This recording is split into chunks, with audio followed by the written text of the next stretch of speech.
সুদানে গণহত্যার তথ্য লুকাতে মরদেহ পুড়িয়ে ফেলেছে দেশটির আধাসামরিক বাহিনী rapid support forces RSF।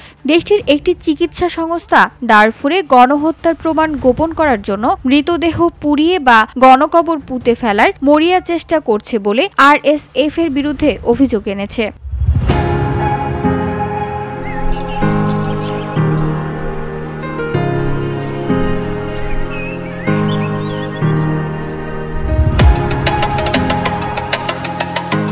Sudan doctors network রোববার জানিয়েছে, গত ২৬ অক্টোবর রক্তাক্ত হামলার পর শহর দখলের পর আধাসামরিক বাহিনী সুদানে পশ্চিম দারফুর অঞ্চলে এল ফাসেরের রাস্তা থেকে শত শত মৃতদেহ তুলে নিয়ে গেছে। সংস্থাটি বলছে, সশস্ত্র এই গোষ্ঠীর অপরাধ গোপন বা পুড়িয়ে মুছে ফেলা যাবে না।